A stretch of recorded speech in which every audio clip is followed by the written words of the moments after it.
Hello, welcome to my YouTube channel, Lifestyle with Fifi. Today's video is all about is social media making us unsociable? Please remember to subscribe, leave a comment, and like the video.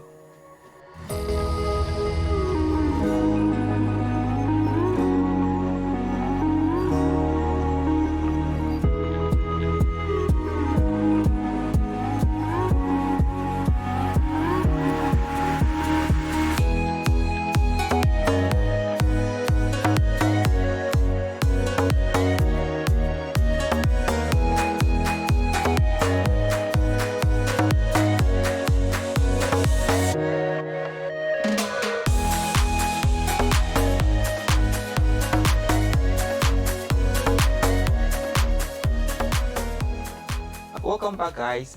I do have my friend Whitney here who is going to help me with this discussion. Whitney, you're welcome. How was Ghana? Ghana was great. Ghana was Ghana. Ghana was Ghana. The country that uplifts you and humble you at the same time. So did it uplift you or it humbled you? It did both. Both. It humbled me and uplifted me. Okay. You were there during the Independence Day, so yes, I was actually. Okay. I have been there for Independence Day, but they don't celebrate it as much as we do here in the UK or the diaspora celebrate. But they do. They have a parade. It's a bank holiday. Yeah. There's no traffic on the roads. There's parades, a celebration happening. Yeah. My bad, I forgot about it. And someone just sent me Happy Independence Day. I was like, oh, today's this much. Yeah. So, but I mean, who is Whitney? Who is Whitney? Dede.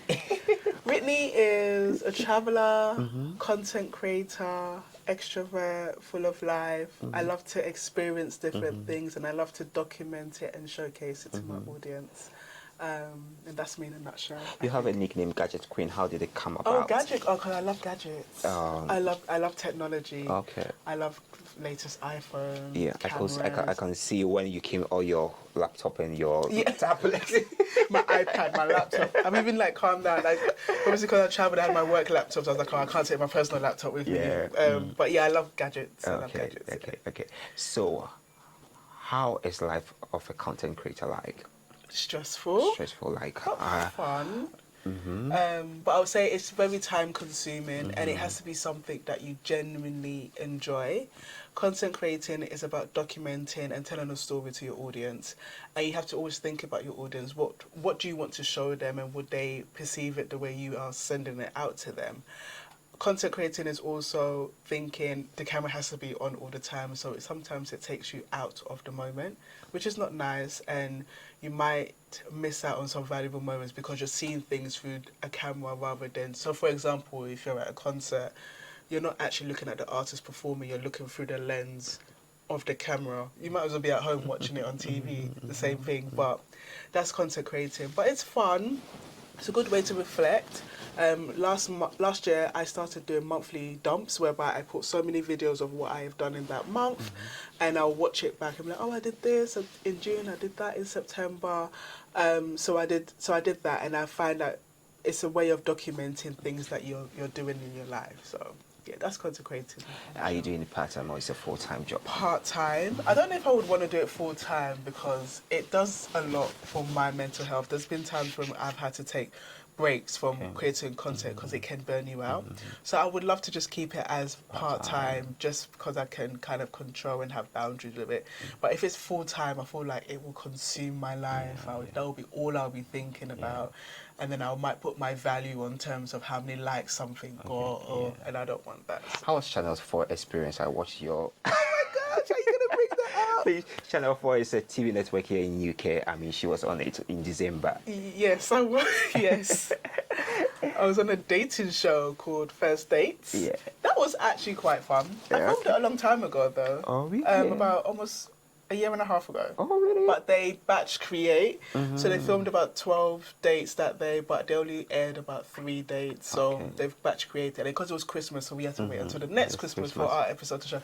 But it was fun. I learned a lot about production. So much happens behind the scenes to get our viewers the content that they Yeah, want on because TV. I watch Channel 4 a lot I like their studio settings, I like their production. I would like to just be on one. Yeah, no, it's really cool. But yeah, it was filmed in Manchester in a restaurant, so it wasn't actually in a Channel 4 studio. It was in a restaurant, and it's because it's a reality TV show. It's like a real life experience, and there wasn't cameramen around. It was like little cameras dotted around, so you kind of forget that you're on a date essentially being filmed. Okay. But yeah, it was a great experience. Okay. So do you brands reach you out, or you reach out to brands? I reach out to brands. Some brands do reach out to me. It's a bit of both, but mostly it's me reaching out to brands. That's if I can do, because it takes a lot. And that's why with content created, I would recommend one to have a manager, just because they would know the PR side of it. Because there's a difference between creating content for fun and then creating content for business in terms of making money. So there's a whole different strategy behind that. I don't personally understand it, so I would have to ask someone that knows. One of my friends is really into that, so she would know how to reach out to brands and get brand deals. So that's the whole business side of it. Sometimes you can take the fun out of it because you feel like you're promoting something just for money. Being an influencer, there's all of that as well, because there's some things that you genuinely like and you want to share with your audience, and there's some things that you're getting paid to promote. So it's a bit controversial there. I normally see your blog about traveling, and one thing I really love about your travel blog is how you project Africa to your audience, of which, as a black African woman and a Ghanaian, I really love when I see my sisters, my brothers, projecting Africa to the rest of the world. Because, for instance, when I go to Ghana, the number of views or the number of stories that I do is more than the number of views of stories that I do when I'm in Europe or UK. How has it been like? For instance, you've been to Kenya, Tanzania, and all that. How has it been like? It's been the feelings in when you go to what you call it, Europe, and when you're back home in compared to Africa. Yeah. With Europe, I feel like we've been there, done that, we've seen it. We know what to expect when we go to Europe, America. I feel like you know what to expect. The media portrays Europe and America a lot, so you see it a lot. Yeah. Whereas with Africa, I feel like it's coming up a little bit, and it's getting the exposure that it deserves. And I love going to Kenya because I'm Ghanaian, so I've been to Ghana so many times, and unfortunately, I might have the warped perception that Ghana is like every other African country on the African continent. But going to Kenya, I was like, I think the first, I went to Morocco, but then when I went to Nigeria, and Nigeria was only a 45-minute flight away from Ghana, it was so different in terms of everything, the people, the vibe. I was in Nigeria last month, and when I got to Nigeria, a lot of my friends Nigerians said, "Oh, if you shine your eye, means you should be careful." I was like, guys, stop doing that. Just talking negative. I enjoy myself in Nigeria, and I'll be going there again and again and again. Exactly. So I just find that like going to a different African country is so different. The food, the mannerisms, even the cost of things. To be frank, Nigeria jollof is better than Ghana jollof. As a Ghanaian, who have said it? Science, you delivered. I have to disagree. I think Ghana jollof. Look, I enjoyed one jollof in Nigeria. I was like, wow. Really? It was like organically made. You could feel the spices. But we didn't even invent jollof rice for us to be fighting over it, isn't it? From Senegal? From a Ghanaian, the Nigeria jollof is the best. Wow. For now. For now. For now, Nigeria jollof is the best. Do you know, Whitney, I was in Spain and I lost my camera in an Uber. What? I never had it. I lost my bag in Nigeria and the Uber driver brought it back. Imagine. Put it to that Uber driver in Nigeria. Wow. Yeah. People will just think that it'll be the other way around, rather. Yeah. Very interesting. Well, the Uber driver in Nigeria. Did you tip him? I did. Good. I did.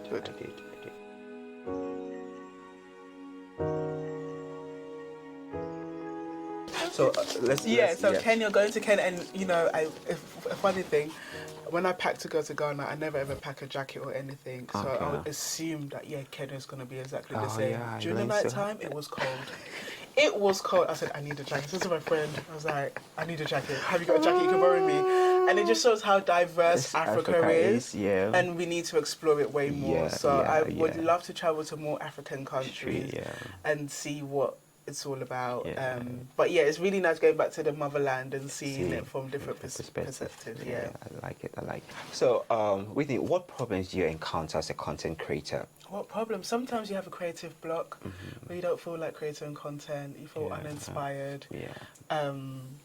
And then there's other times where you feel inspired and you put so much work into a content and you go out there and it doesn't get the views or the reach. I always, you know, I produce other YouTube channel, right? And I'll go and do the perfect production and the views just goes out. Yeah. And a video that out of nowhere I go like, oh, I don't think this video will make it, and that's what's gonna blow. It's really. So I think the main thing with content creating is just to stay consistent. Yeah. So recently I've been more consistent on my YouTube channel than I have been in the last 2 years. Yeah.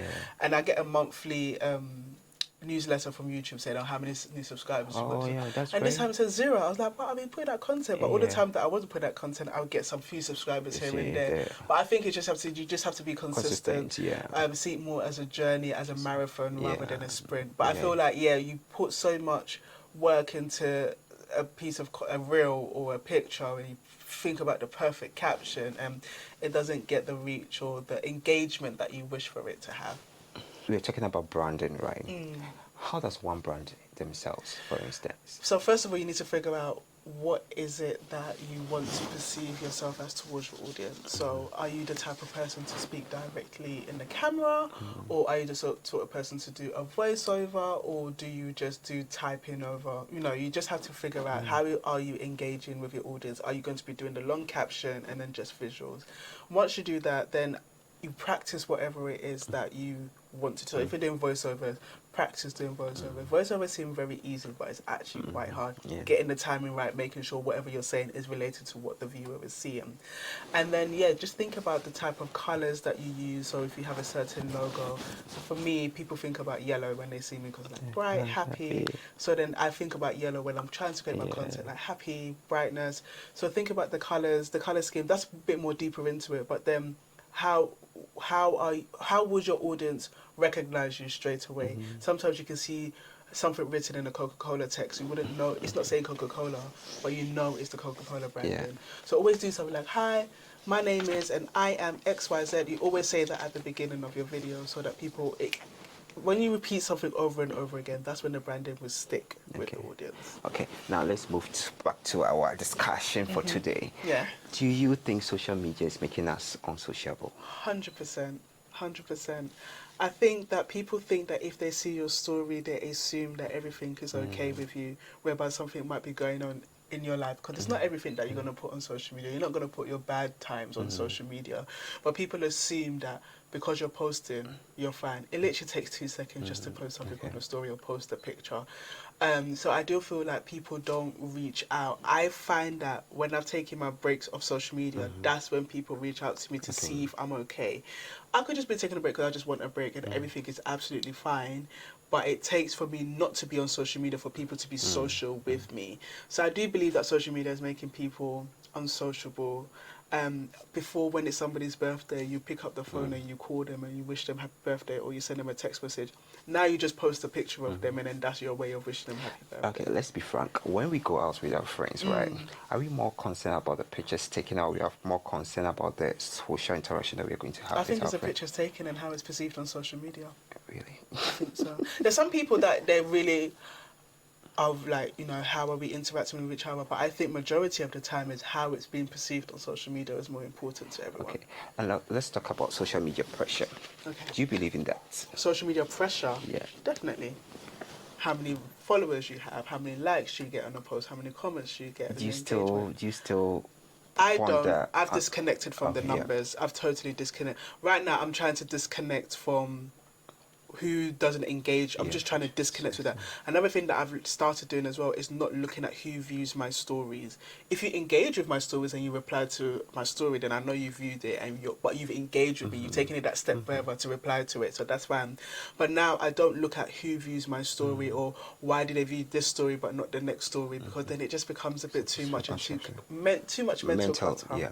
For instance, I put on a post and I might have like 5 likes and I'll have like 500 views. Yeah. And I'm like, They're well, always viewing. They're always viewing. They are viewing, I don't have a problem with that. Yeah. It's not, for instance, I'm someone that I naturally don't have the time to like or Yeah. comment on people's video. Yeah. So I always put people's Yourself in their situation. their situation. So Yeah. if someone does not comment on my video or does not like my video, doesn't mean that people don't like me or something like that. Sometimes, for instance, if it's your birthday, you have a lot of people saying happy birthday to you and others. And one thing is that we have a lot of people with busy schedules. They have their own problems and other things. Everyone thinks about themselves a lot. So I don't think like first. I know that first it was like, oh, I want likes. I want people were buying likes. They were buying followers and other things. I don't subscribe to that. And I always used to tell people that, guys, don't be pressured on what you see on social media, because not everything that you see is real. Yeah. Sometimes what you see is someone borrowed something to wear. Someone will be telling you that I'm having fun here, but guys, they're crying inside. You get me? They are crying inside. And look, last year, I personally have been through a little bit of depression, even though everything seemed okay for me and other things. And depression is not all about money, because sometimes you see me going on holidays and other things. And my depression was based on, I like things to succeed, and when things are not succeeding, because I had my event company, I have my production company, and I wanted things to climb out so fast, but it wasn't, and I became a bit depressed about it. And later I was like, you know what, Fifi, you need to take it easy. My uncle came in one time and was like, Fifi, you need to slow down. It's not everything that you need to force yourself into it and other things. So I always tell people, don't think social media is it's the be all and end all. There's so much. There was a world before social media. It's just that I feel like we've made social media our world, and we've forgotten that there's actually a real world out there. Yeah. Do you think, should we put everything on social media? No. We need to have some sort of privacy. People think I put everything on social media, but I just have a way of posting a lot. So you think I'm putting everything on social media, but I'm actually not putting everything on social media. I've looked through your aim and one. What aspects of our life do you think we should not put on social media? I don't think you should put your relationship on social media, especially if it's a new relationship. I feel like, let the relationship grow a little bit. I don't think you should put any family issues that you're having on social media. I don't think you should put anything negative that's happening in your life on social media, because the internet is a very, very permanent place. Anything that you want to protect and love, I don't think should be on social media, because it gives, for some reason, when something is put on social media, it gives people the perception that they have every right to know everything about what it is that you're putting on social media. So let's say, I don't know, something bad happened to you. Or let's say you break up and you put it up on social media. So you put that breakup, the audience is going to feel like they have a right to know every single detail about the breakup. And then you might want to keep some of that private. There's some things that you want to maybe grieve in private and not let the whole world know about. So I do feel like you need to keep some things off social media, your personal information, bank details, passports, stuff like that. Taking pictures of your passport, and when you're traveling, please stop doing that. Don't do that. Or even like the key, if you buy a new house, if you also put a picture of your key, some people can cut a key with the picture. New security advice from Whitney, guys. When you buy your house, don't show your keys. Okay. Yeah. So, for instance, Whitney, I'm a current affairs person, and sometimes, I do follow a lot of these news channels like Sky News, BBC, and sometimes they put on the news stuff there, and I want to comment, but I get scared that I might hurt someone. Yeah. What advice will you give to people? I don't really comment on I don't comment on big platforms. Because I have a thing about if I say something and then someone's going to say something and I start fighting in the comments. We don't want that at all. You don't want to fight people. If anything, people. I would most probably send it to my friends and we can discuss it and we have a debate about it behind closed doors. But publicly speaking in the comments, no, I don't think so. Yeah. I say if you haven't got anything positive to say, don't say it at all. Okay. Literally, unless it's something very positive and you know that, oh, I love this. This has made me feel happy or something positive. But if you're going to say something a bit, unless it's part of your branding and you're someone that's you in the comments and you're very controversial, then go ahead with it. But that's not me as a person. I'm someone that thinks that if you have nothing nice to say, don't say it at all. But it depends on how you feel about it. It depends on if you're very passionate about it and you want to protest about it, but then you have to be prepared for the backlash that might come with that as well at the same time. Does social media really affect the mental well-being of our teenagers? Because I did a video about mental health, and in my research I learned that 17% of teenagers in UK do have a form of depression. Right. Do you think, Yeah. like, gone are the days that when we used to play, like after school we come back, we go out to play with our friends, we go to visit our friends on weekends. I hardly see. Our playgrounds are empty. Yeah. And when I see kids playing that, it makes me happy because I played that as a kid and it was one of the best things ever, and I still up to this day I'm friends with those that I played out with. I do feel like there was this really great boundary whilst growing up without the internet. So it's the summer holidays, we go off to our summer holidays, we do whatever we're doing. In September we come back and we share with our friends what happened over the summer holidays. Now you have that instant view of what your friend is doing over the summer holidays, and then maybe you're stuck in your room, you can't do anything, you can't go out, and your friend is on holiday with her family. That will instantly make you feel depressed. That will instantly make you compare yourself.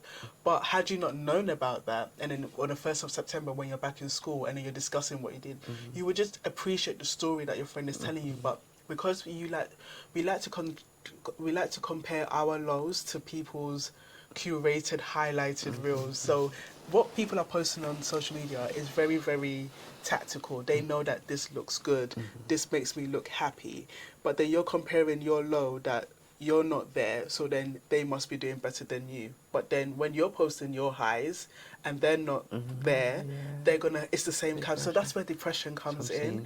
And I do believe in it. That's why I said I like to take regular breaks from social media. I like to be in this bubble where I don't know what's happening. I don't know that you went to this event, but with you coming, I went to this event, and you like, tell me about it. Then I get the emotion, I experience it through your perspective rather than watching it through your camera lens, and it's the best thing ever. So what advice do you have teenagers who take... I would say to limit the use of social media and do not compare your low to somebody's curated highlight that they're showing. There's so many stages that happens before something is posted on social media. It's very curated, it's very tactical, it's branded in a certain way that will make them look like this, but it doesn't mean that they are that all the time. Okay.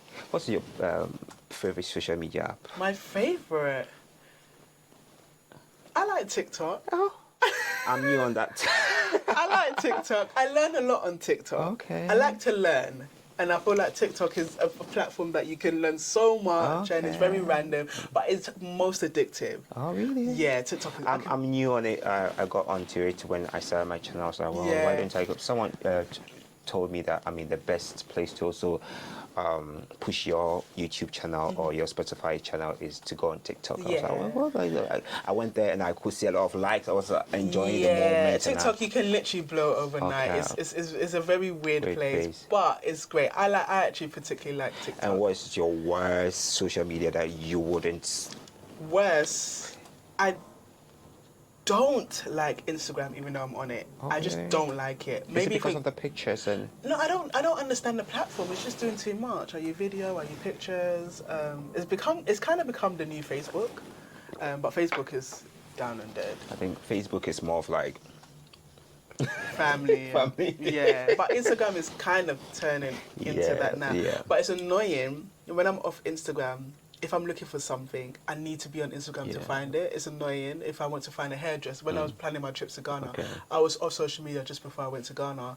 I had to go on my iPad to go on Instagram to find all these hairdresser places because I can't find it on Google because everyone has pushed their businesses on Instagram. So Instagram, you kind of can't live it. You can, but it's easier to have it. There's people that don't use Instagram but have an Instagram account for them if they want to contact other businesses. So, yeah. Okay. Whitney, thank you very much for coming. No You're problem. sharing your insight. And guys, Whitney's Instagram, Yes. all her details will be in my description. She is a very good. She's good. She's good with branding as well. So Do you if think you want, so? yeah. I mean, Oh. I like the video that you did about Queen Elizabeth's train. Oh, did you? Okay, that Look. see, the scary thing happened with that. I went viral and with that one on TikTok, Oh. and the comments was divided. People were for me, people were against me. I It was was like, so bad. The color of your dress or the Yeah, color of I had a bad. I had purple eyeshadow. I was very excited that the Elizabeth line was opening up. Yeah. The people were like, "I'm trying to be somebody else." I was like, "No, I'm genuinely excited." And Elizabeth Okay. line. So I The didn't like video that. is in my description, so guys, watch it. Thank you very much, Thank you so much for Whitney. having me, Fifi. Okay, and hope to see you again. I'm sure you'll have me. I'll be back. Okay, thank you. Bye. Bye.